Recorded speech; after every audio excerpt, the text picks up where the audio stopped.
quand on pratique le self-help, on se rend compte qu'à un certain endroit de soi, eh bien, prendre soin de soi, c'est pas tout le temps si facile que ça. Identifier ça, ça fait un truc un peu étrange. C'est un peu le même genre de feeling qu'on peut avoir devant une étagère montée pas d'équerre ou un beau tableau au mur, mais pas droit. Et une petite voix en nous qui a envie de dire, mais enfin, c'est pas compliqué quand même de le mettre droit. Transposé à notre sujet, ça peut donner des petits doigts qui disent des choses du genre. Mais enfin, il suffit de se fixer des créneaux et puis bah de s'y tenir. Ou alors, mais enfin, j'ai envie de prendre soin de moi. Ou encore, mais enfin, c'est que des trucs que j'adore faire. Et oui, et c'est vrai. Mais ça n'empêchera pas ces moments inconfortables de se représenter à nouveau. Au début de mon expérience d'enseignante self-help au sein de groupes de femmes, ce phénomène, quand il se présentait, me mettait pas très à l'aise. Parce qu'évidemment, moi aussi, je le vivais et que j'arrivais pas à le solutionner, en tout cas pas de façon complètement satisfaisante. Ça revenait toujours et ça ne prenait d'ailleurs jamais la même forme, un peu comme pour m'empêcher de cerner le mécanisme. C'est drôle quand j'y repense. Aujourd'hui, je suis presque heureuse quand ça se présente. Aujourd'hui, je sais que ça ne signifie pas que quelque chose ne va pas ou que je m'y prends mal. Quand ça arrive, c'est que ça vient déranger un certain ordre des choses.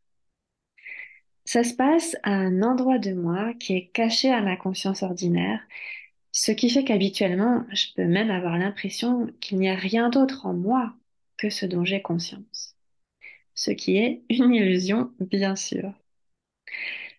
Parmi ces choses qui sont ordonnancées, bien cachées, en des strates pas vraiment accessibles à mon petit moi, entre guillemets, il y a une loi très ancienne qui dit que naturellement, la femme est faite pour prendre soin des autres, et même faite pour se sacrifier pour le bien des autres.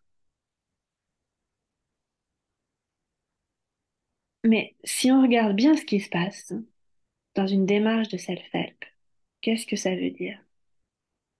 Ça veut dire qu'on va s'auto-observer. Ça va nous amener à réfléchir. Comment je vais aborder tel ou tel état physique ou intérieur? Je vais devoir tester plusieurs outils parmi ceux dont je dispose déjà. Je vais devoir pratiquer ce que j'ai choisi. Et parfois, je vais devoir faire des recherches un peu plus poussées pour mieux cerner quelque chose, un phénomène, un symptôme, une technique, une partie de mon corps, etc. Et donc, tout ça, ça va demander de me rendre disponible à moi-même, autant matériellement qu'intérieurement. Et ça influe sur une multitude de domaines de ma vie, sur la manière, le temps et l'énergie qu'on va choisir de dédier aux projets, aux relations, à la famille, au couple, aux enfants, à la nature, à la maison, à la rêverie, au sport, au potager, au loisir, à la cuisine, à la société. Et alors parfois, l'ordre des choses cachées en dessous, ben, ne s'y retrouve plus. C'est trop différent, trop nouveau, trop perturbant. C'est quand même des siècles de fières valeurs inébranlables qui sont en train d'être délaissées, mine de rien. Toute une galerie de vertus et de devoirs qui est plus ou moins en train de tomber en ruine. Alors, depuis ce fin fond obscur en nous, bah, peuvent survenir subrepticement des forces antagonistes à nos envies et à nos choix. Elles se glissent comme des ombres et brouillent momentanément notre discernement, fugace, mais assez puissante pour qu'on découvre en se grattant la tête, tiens, tiens, qu'on s'est mis plein de rendez-vous à l'agenda, qu'on a soudain une très très grande besoin que toute la maison soit impeccablement rangée et nettoyée, qu'on a dit oui à être bénévole sur plusieurs nouveaux projets parce qu'ils sont montés par des potes qu'on adore, qu'on ne retrouve plus notre journal d'auto-observation et qu'on se retrouve à le chercher, le chercher, le chercher et ça dure 1 heure et plus. qu'on avait oublié que le plombier passerait justement à cette heure-ci, qu'on a plein de courses à faire. On s'est mis devant une série et puis ben là on en est déjà au troisième épisode. On a une de ces fringales qu'on feuillette des magazines depuis au moins une heure, alors que l'idée c'était de prendre juste deux images, qu'on s'est endormi sur son tapis de yoga, etc., etc. En vrai, dans certains cas, l'emprise de ce fond caché est bien plus puissant que ça. Il ne fait pas que nous embrouiller ponctuellement.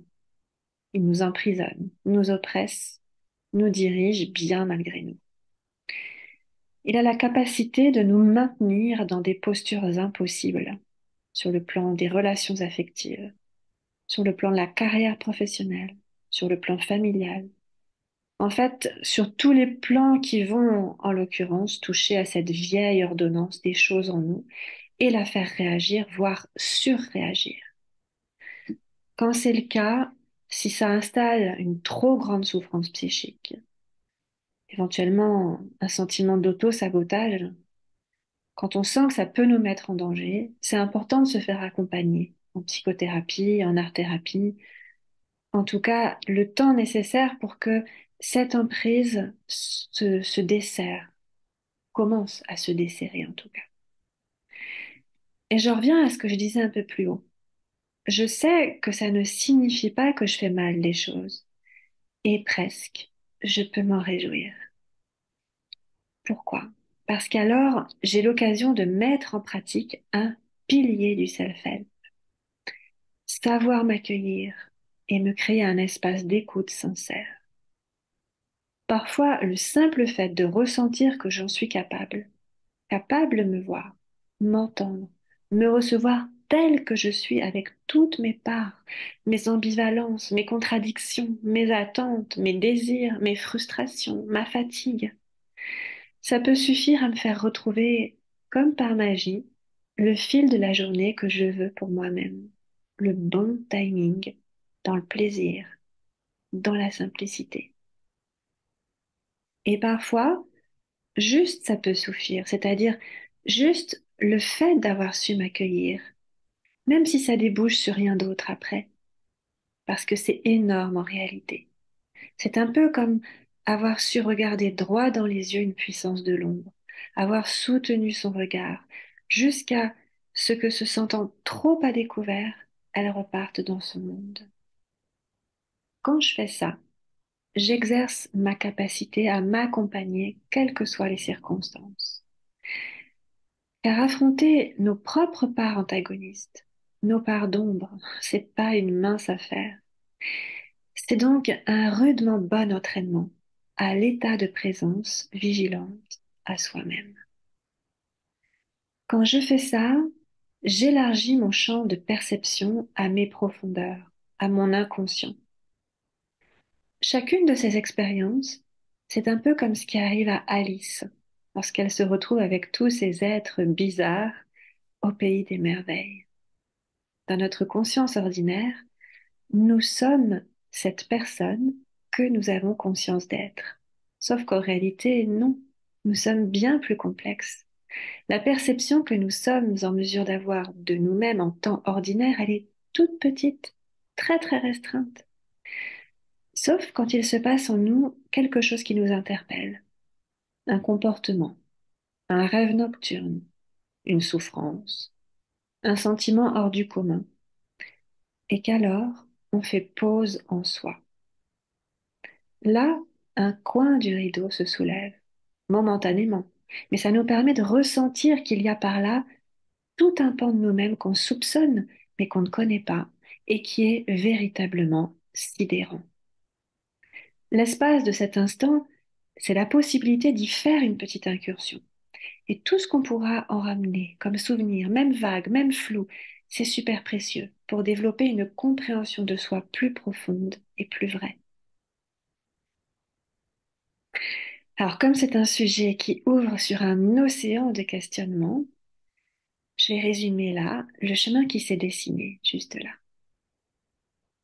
Prendre soin de soi, pratiquer le self-help, c'est pas si facile que ça en a l'air.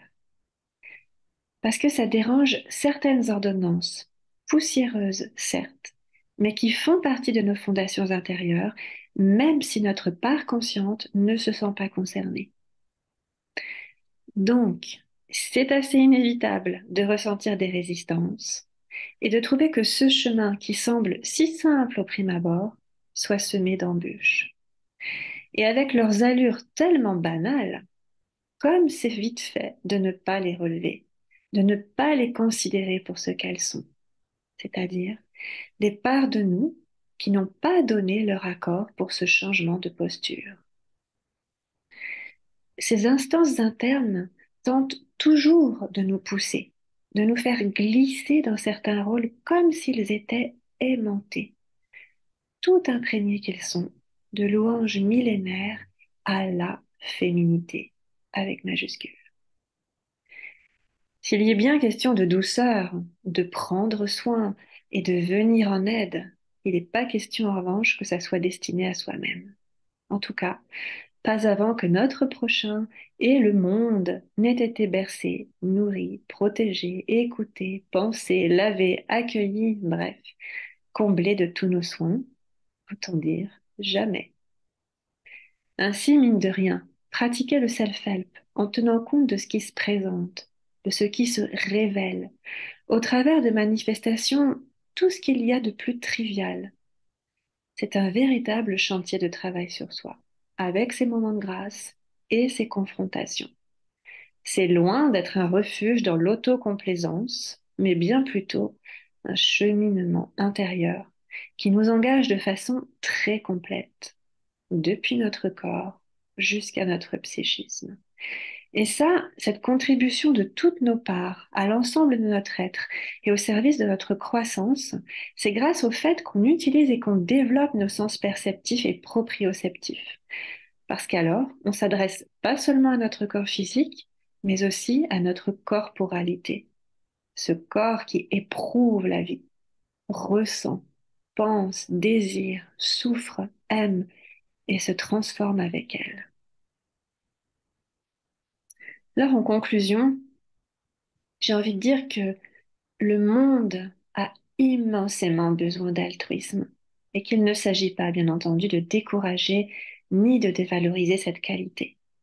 Tout ce qui est dit là s'inscrit dans l'experiencing self-help en tant que femme, via la réappropriation de son propre corps et de son corollaire indispensable, la clarification de l'origine de nos conditionnements. C'est parce que l'un ne peut avancer sans l'autre qu'une partie de mon travail et de ce que je transmets s'élargit aux domaines tels que la psychologie des profondeurs, la mythologie et le symbolisme, la créativité et la thérapie par les arts. Chacune de ces disciplines apporte du matériel et des clés pour mieux comprendre l'humain dans son être et dans tout ce qu'il crée depuis la nuit des temps, des religions, cultures, civilisations, tout ce passé qui explique tant de choses de notre présent, autant à l'extérieur de nous dans le fonctionnement du monde qu'en nous, dans les zones inconscientes de notre psychisme.